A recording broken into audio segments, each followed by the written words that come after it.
The 2022 NFL season is upon us.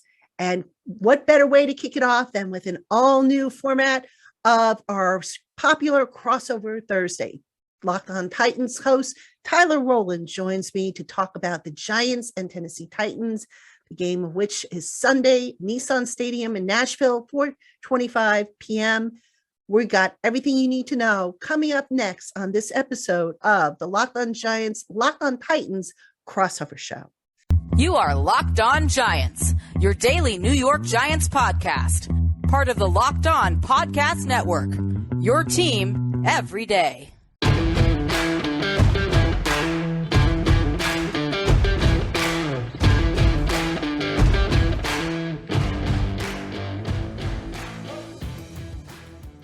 Football fans, it's that time again. Time for another crossover Thursday, and that means that the NFL season is back. I got to tell you, couldn't be more excited to kick off another season of crossover Thursdays than to start it off with Patricia Traina from Locked On Giants. I am Tyler Rowland from Locked On Titans. We're going to be previewing this game for you guys. Before we dive into it, do want to let you know that today's crossover Thursday is presented by Prize Picks. Prize Picks is daily fantasy made easy. Pick 2 to 5 players, and if they score more or less than the Prize Picks projection, you can win up to 10 times your money on your entry. First-time users can receive a 100% instant deposit match up to $100 with promo code LOCKEDON. That's prizepicks.com, promo code LOCKEDON. Also, thank you for making the Locked On Titans and Locked On Giants podcast your first listen every day. Make sure you subscribe on whatever platform you do stream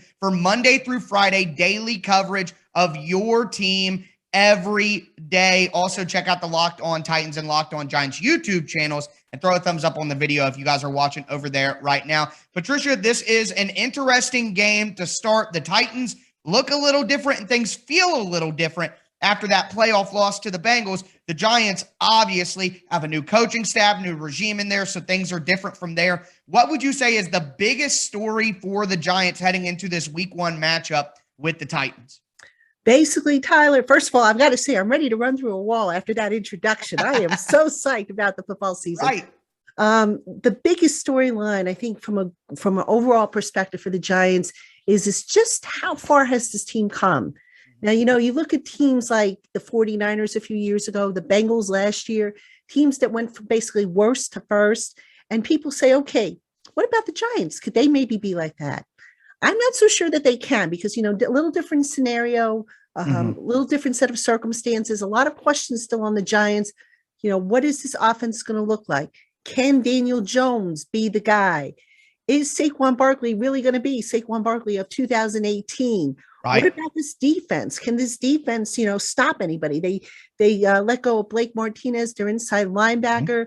They had to cut James Bradbury, who was their top cornerback. So they've got some question marks there. So what are we going to get? And above all, it's funny. I wrote an article recently for Giants Country, and I said, look, forget about Victory Monday. Welcome to Overreaction Monday, because as Joe Shane said to us last week in the media briefings, you're never as bad as you look on the first game, and you're never as good as you look. So somewhere in the middle, the Giants are going to fall. Where that is, I couldn't tell you, but I'm sure anxious to find out. Yeah, I hear you. And that is, I am excited to watch the Giants this year. It's a team that I've kind of been looking at quite a bit in the offseason just because all the changes and what they're going to do at quarterback and how certain players bounce back. But I've been saying all week that I think the Titans got lucky here because they're getting the Giants in week 1 before, maybe that the coaches have a good understanding of where they want certain players in the system, maybe before the players have a great understanding of what they're trying to do. I think the Giants will be a better team later in the season, so I do think it's advantageous to the Titans to play in this game. But I think the biggest story for the Titans, coming from me, Tyler Rowland, Locked On Titans, great answer from Patricia Traina from Locked On Giants. I think the biggest story for me is what the Titans offense will be this year. Derrick Henry, is he healthy? Is he still a top back in the NFL? I know everyone's ready to bury Derrick Henry and move on to the new golden child, Jonathan Taylor, but can Derrick Henry still be the Derrick Henry, the king? The 2K rusher, the 1,500 yards. Can he still be that guy coming off the injury when, as you know, Pat, the media consensus on running backs is, oh, major injury, he's cooked, he's done. So can Derrick Henry still be the guy? And that is kind of a microcosm of the bigger question about the Titans offense. Can Ryan Tannehill bounce back from the rough performance that ended the season against the Cincinnati Bengals? The Titans pass catchers without A.J. Brown, can they be up to snuff to help the Titans keep with their winning ways over the last few years? I think in this scenario with some of the pieces that you mentioned on the Giants that are gone now, I think it gives the Titans a chance to get off on the right foot with those offensive questions. But that's something that we'll obviously talk about in the matchup section that's going to be coming up in just a moment. But yeah, I think clearly the biggest question for the Titans is, what will the offense be? What can the offense do? I think those are the real questions that the Titans will have. So for the Giants, obviously it's what you're going to get with this team with a new scheme and new faces. And for the Titans, what will this offense be now after the Henry injury, the Tannehill dud in the playoffs, and A.J. Brown gone? We're going to talk about the matchups in this game after going over some of the biggest stories. Before we get into that, though, I do want to tell you about our friends over at Turo. Turo is a great service, in my opinion. Think about some of the buyer-to-buyer direct services that we've seen get hot here recently in the market. I think about a place like Airbnb. Apply that logic to renting a car. Turo is the world's largest car-sharing marketplace. With Turo, you can book any car that you want, wherever you want it, from a community of local hosts. Browse a selection of vehicles that covers any occasion and any budget across the U.S., Canada, and the UK. You can get that spacious SUV or that minivan for your family road trip. You could even get that classic or that luxury vehicle for a special event, birthday, or holiday. You could even find an affordable economy car. If you're on a budget and just need to get from A to B, you could even test drive that new electric vehicle that you've had your eye on and see how it really fits your everyday lifestyle. Many Turo hosts can even deliver the car right to you. Every trip is backed by liability insurance. Terms, conditions, and exclusions apply. Ditch that boring rental car and find your drive at Turo.com. Football fans, we are continuing this crossover Thursday here. I am Tyler Rowland from Locked On Titans with Patricia Traina from Locked On Giants, an absolute legend in the journalism game. Anytime I get to work with Patricia, it's always an excellent time, and I feel honored to be on the same stage. But we just talked about the biggest stories. Now we want to get into the biggest matchups in this game. Before we do, want to thank you guys again for making Locked On Giants and Locked On Titans your first listen every day. We are going to be putting out daily, Monday through Friday, content on your team on all platforms all year round. So make sure you subscribe to Locked On Titans and Locked On Giants on YouTube or whatever platform you do stream. But Patricia, you kind of kicked us off last time with your biggest storyline. I'm going to kick us off here with the matchups that I'm really focused in on. And people who watch my show know, as a son of a football coach, I will always say the game is won in the trenches. And that's why both of my matchups to watch are in the trenches. I am going to start with the best player on the Tennessee Titans. People may talk about Derrick Henry. Kevin Byard deserves his shine as first-team All-Pro safety. But Jeffrey Simmons, the interior defensive lineman, other than Aaron Donald, who's, maybe top 5 all-time on defense, Jeffrey Simmons is the best interior defensive lineman in the league. In my opinion, he's incredibly disruptive. You saw that 3-sack performance against the Bengals. You saw another 3-sack performance against the Rams during the regular season last year. He is blossoming into the best defensive lineman in the league, up there with the Watts and the Myles Garretts and another guy on the Giants, who I'll talk about in just a second. But from the Titans' perspective, I see some issues on the interior offensive line of the New York Giants. I'm looking at different options that they're going through right now with some injuries, and I can't say that I see anybody who has a chance to stop Jeffrey Simmons. I believe Feliciano is an option for the Giants right now. I know Mark Glowinski came over from Indy, and he's had some matchups with Simmons in the past. But at that other guard spot, just real quickly before I continue, who do you think is going to be manning that other guard spot on Sunday? That's the $1 million question. I think right now, head coach Brian Dable doesn't really know. I think you can make an argument for one or three guys. And those three guys would be Ben Bredesen, who's been with the team all summer long, rookie Joshua Izudu, who I was happy to see was not on the injury report this week, or Jack Anderson, a guy that they picked up off waivers who was with Dable up in Buffalo. I think they want to put a guy in there who has familiarity with the system. If I had to take a guess right now, I would think maybe Bredesen is going to be the guy, but that decision has not been made by Brian Dable just yet. It probably won't be made until Friday. And even when it's made, he won't tell us. But just doing logic here and, applying logic, that's how I think it's going to go. I think it's going to be Bredesen, who, is the veteran.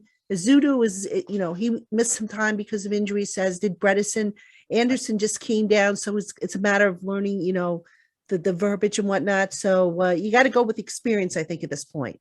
Yeah, and I got to tell you, Patricia, I wanted to make sure that the audience is as informed as possible, but I don't think it really matters who you pick out of those three, because Jeffrey Simmons is going to dominate that matchup. And what the Giants do to help there is going to be key to keep Jeffrey Simmons from completely dismantling the game. But I have to say, I do think that Simmons will win that matchup. Will it be enough to win the game? I don't know right now, but I do know that Simmons has to dominate that matchup against a banged up and a just maybe not a league best interior offensive line group. And if he can do that, that'll help the Titans out majorly. The last matchup that I'm really focused on is on the other side of the ball. And I hinted at it earlier, but Leonard Williams, a guy who, funny story for Giants fans, back in 2016, I wanted the Titans to pass on quarterback and take Leonard Williams.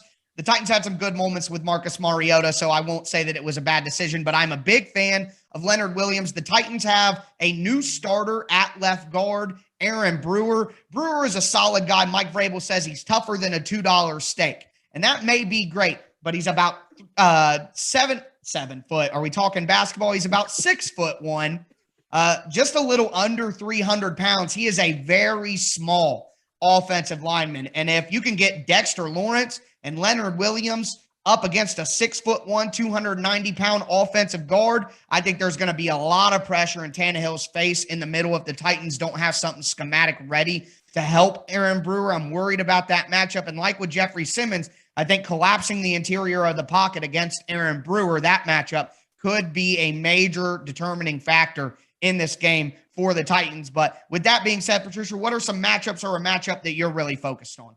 Well, I think you got to start with Derrick Henry. I mean, Fair that enough. guy, Wink Martindale, the Giants defensive coordinator today, compared Derrick Henry to the great and legendary Jim Brown. Okay, you don't get any higher a compliment that I don't think, than that. And, Derrick Henry, he's so powerful. He's built so big, and he can just run over people, but yet he runs with a degree of finesse, that quick cut, that jump cut that he has. Really difficult to bring the guy down to stop him. I don't think you can stop him. I think you've got to slow him down. Definitely got to try and keep him out of the second level of the defense, try to force him back towards the big guys. I fully expect the Giants are going to have a lot of heavy packages out there. You're going to see a lot of the big boys playing in the trenches and whatnot. And you just got to stop Derrick Henry from exploiting the edges and getting into the second level where he can easily roll over some of those smaller guys. So that's definitely one matchup that I would say, is the marquee matchup. Now, the other one, and I apologize, I'm going to probably butcher this young man's name, but the right tackle, Nicholas Petit-Frere, is that how you say it? Petit-Frere. You can tell I flunked French, right? I messed it up for about 2 months when he got drafted. I call him Frere when it's just Frere, you know what I mean? So, hey, like it's a complicated name. Right? yeah, exactly. So anyway. We call him NPF. If you just want to go with NPF, that makes it a lot easier. How about I just call him the right tackle or the kid at right tackle? But anyway, that's good too. Anyway, so here's the situation. The Giants, they're two edge rushers, they're projected edge rushers, Azeez Ojulari and Kayvon Thibodeau. I'm not sure if they're going to play. Right. All right. Which would be a benefit, I think, for the Titans. I mean, they were limited in practice on Wednesday. I don't know, though, that they're going to be ready. Now, that said, you've got the right tackle and Nicholas. Yes. Good enough. Good enough. Exactly. So the Giants are really deep at that edge rusher spot, which for the first time I can say that. I couldn't say this in the past. Right. So if Ojulari and Thibodeau don't play, you've got Jihad Ward, who's a big guy who can probably, school the young man. You've got O'Shane Zimenez, who's got a quick first step. I would not be surprised if the Giants elevate Quincy Roche, who's on their practice squad, who's very, very physical. Last year, he was probably the most physical outside linebacker they had.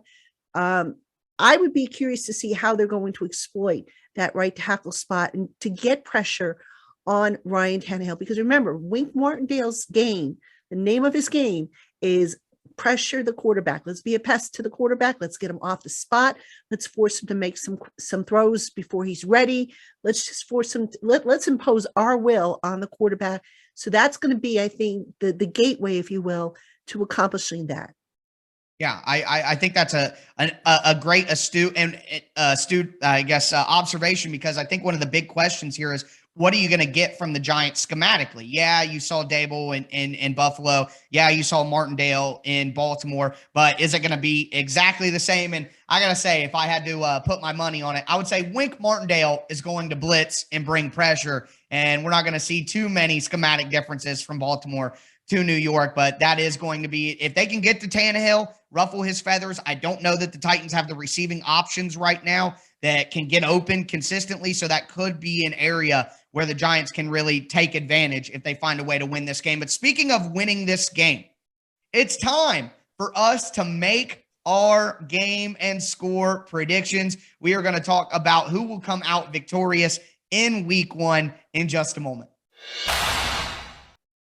All right, Giants and Titans fans, it's time to cap off this first crossover Thursday of the year. It's been an excellent episode so far, talking big stories, talking matchups. Now we got to get into our game predictions. Who is going to come out victorious in this week 1 matchup? Before we get into it, do want to thank you guys again for making the Locked On Titans and Locked On Giants podcast your first listen every day. Make sure you subscribe on whatever platform you do stream. You're going to get daily Monday through Friday content on your team on all platforms all year round. You can't beat that. So stay locked in to the Locked On Titans and Locked On Giants podcast, where it's your team every day. Patricia, I have an idea of how I think this game is going to go. I've been saying for months, since the lines came out for week 1, check out betonline.net, I would take the Giants and the points. I think the Titans do win this football game because of a late turnover that sets up an easy score for the Titans offense. I think the Titans defense finds a way to get a turnover on Daniel Jones, which wouldn't make them special in that regard. But at home, with Jeffrey Simmons causing pressure, the 2 ball-hawking safeties in the back, Kevin Byard, the first-team All-Pro, and then Amani Hooker, one of the more underrated players in the NFL. I think the Titans find a way to get that turnover late that swings the game in their direction. I'm going to say that the Titans win this game 27-23. That is going to be my final prediction for the game, in a tight one that's close, but ultimately a turnover swings it towards the Titans in the end. Well, I don't disagree with you on who's going to win the game. I don't know that the Giants are ready. They had a bunch of injuries coming out of the back half of training camp and the preseason. Right. So there's still a matter of gelling. And I don't know how far along they've come in that regard. But I think there's still some room for them to really, pull it together. There's a lot we haven't seen with the Giants offense, a lot of stuff that they purposely held back.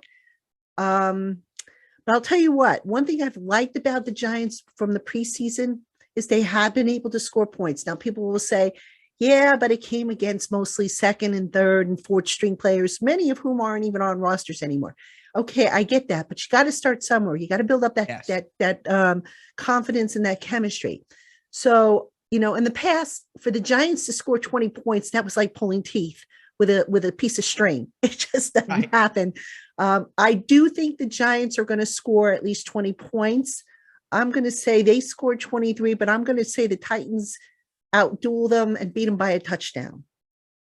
Okay, so 30-23, that's not too far off. I think maybe I just have some PTSD from the Titans getting their doors blown off in week 1 last week last year against Arizona. The Titans don't play a lot of their guys at all in the preseason. And I have a theory that maybe they're not necessarily ready to play coming out in week 1. So maybe the Giants take advantage of that. Maybe it, goes the opposite direction and the Titans do come out there and play a good game. Either way, like I said, I'm excited that the Titans got to play the Giants early rather than late. I think the Giants will be a much better team later in the year after everything kind of gels together. But just to kind of put a bow on everything, we got a great week 1 matchup coming. New York Giants at Tennessee Titans. Patricia talked about all the new faces coming in from a front office and coaching standpoint and trying to see exactly what we're going to get from this New York Giants team. The Titans, on the other hand, can they bounce back? Derrick Henry, Ryan Tannehill, no A.J. Brown. Can that offense bounce back from that embarrassing loss against the Cincinnati Bengals? We talked about some matchups out there. Can the Giants and their new linebackers and their edge rushers who are a little beat up take on Derrick Henry, slow him down in the trenches? Can Jeffrey Simmons dominate an interior offensive line matchup against the Giants and Leonard Williams? Can he find a way to win a matchup against the Titans' new guard, Aaron Brewer? Those are the matchups to watch. Those are the biggest stories that we're looking for. I see the Titans winning 27-24. Patricia going with 30-23 Tennessee Titans. Either way, Patricia, I don't get to talk to you a lot. We don't get a lot of interaction with you being over there in the NFC. It was great to talk with you and kick off this crossover Thursday season, talking to you up front. If we talk to each other again this year, I think some crazy things happened in Tennessee and New York. So I guess if I don't get to talk to you the rest of the year, which is probably the expectation, can't wait till we get to speak again here in the coming seasons. It was a great episode. Yep, enjoyed it. Yeah, absolutely. Well, thank you guys again for making the Locked On Titans and the Locked On Giants podcast your first listen every day. We're going to have game previews for you going through the rest of the week. And of course, instant reactions to the games on Sunday night into Monday morning. Thank you all so much for tuning in to this crossover Thursday presented by Prize Picks.